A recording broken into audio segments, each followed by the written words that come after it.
So today we have kind of a potpourri of topics to cover. We're going to review assignment 3, which you've all turned in by now, and which Carolyn or I have taken a look at most of them. And then we're going to cover some loose ends about data management that have been left over from the labs and the first lecture. And then we're going to talk about web-based data collection.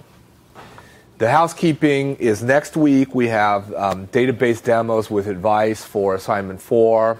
And these are the people we're going to present. Carolyn, your illustrious TA, Janet Turin, who can tell you something about collecting data in a resource-poor environment in Africa, and then Mary Farron, who has a research study going on in the Department of Neurology.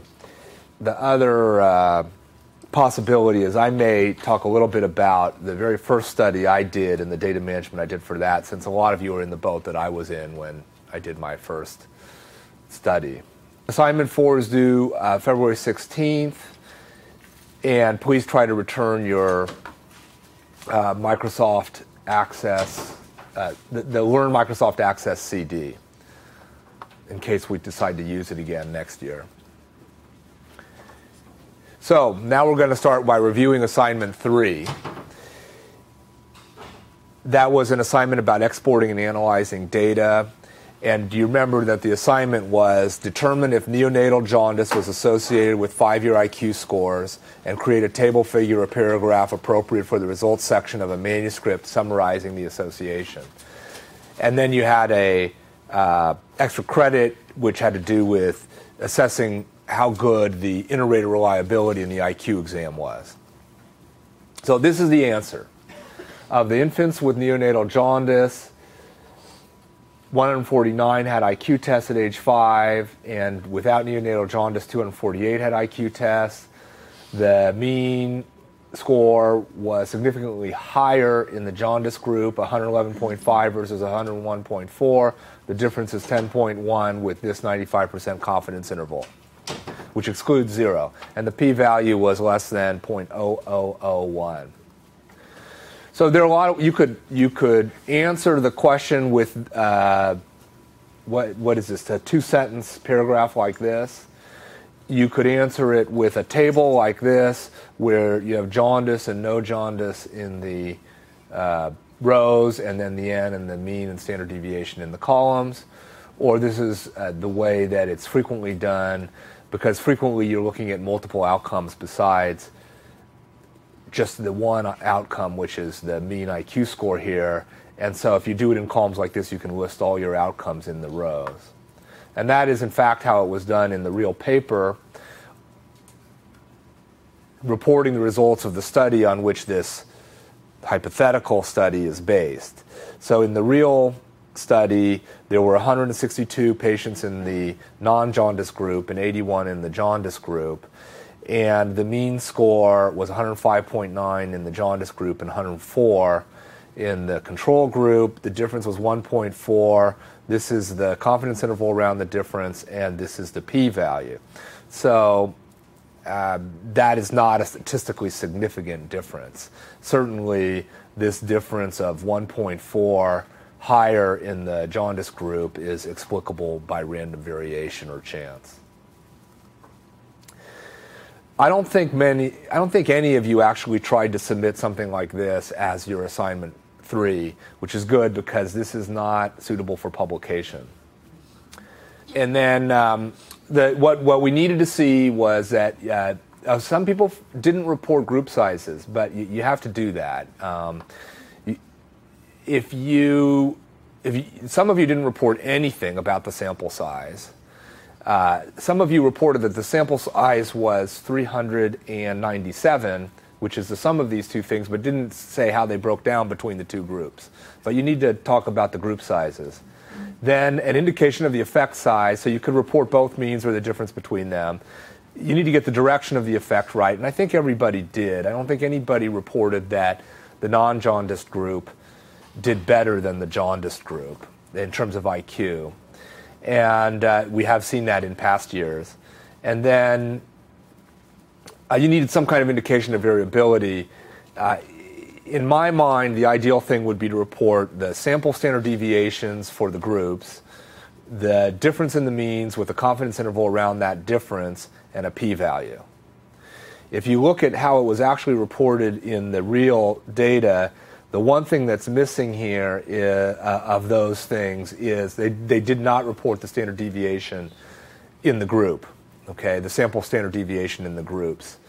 I actually wrote to Tom Newman, who is the author of this paper, and asked him, well, I didn't actually write to him, I walked down the hall and asked him for the data, the raw data, but he hasn't had a chance to get it to me yet, maybe for next year. So you could do it as a paragraph of text, you could do it as a table. You had the option of doing it as a figure, but I was hoping that most of you would decide not to do it as a figure, especially if that figure is a histogram. So, and the reason is that figures have a minimum of should have a minimum of 4 points. A figure that shows that a rate of colon cancer is higher in men than in women, or that diabetes is more common in Hispanics than in whites or blacks, or that jaundice babies have higher IQs at age 5 than non-jaundice babies is not worth the ink required to print it. Use text instead. That's from Browner's book on publishing and presenting clinical research. So this kind of figure I didn't think was appropriate. There are lots of problems with this. One is, first of all, this histogram is not particularly informative. A table would have been fine. Second of all, what are the group sizes? You can't tell the group sizes from this. This is an old one too. This isn't nobody in this class turned this in, okay? So I'm not criticizing any of you specifically.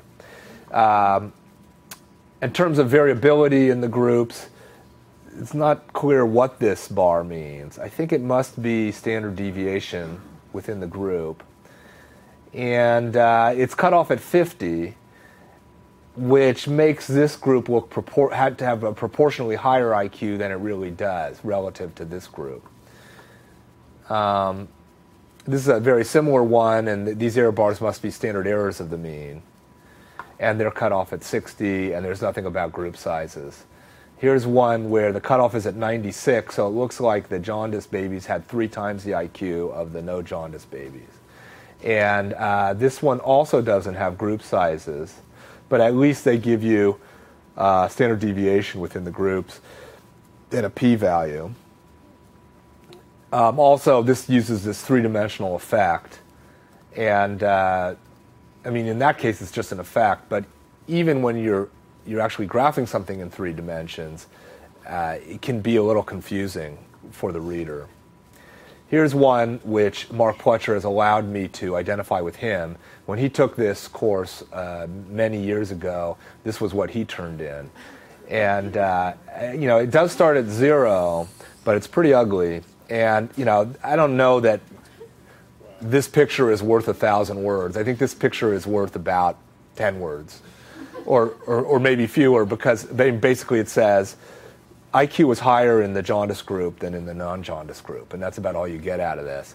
You don't get group sizes, you don't get any feel for the variability within the groups, and the picture is worth 10 words.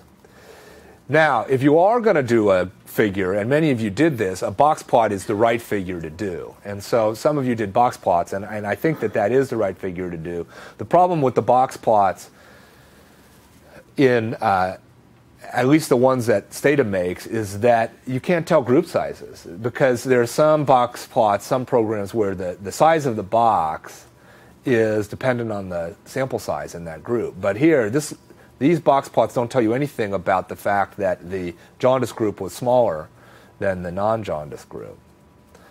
But I do think box plots give you a nice sense for the variability in the data, and a sense for the fact that the jaundice group was better. This one's kind of tough. I mean, certainly this wouldn't be published. It's got average of XNP score up in the left. At least they do explain 0 equals not jaundiced and 1 equals jaundiced. And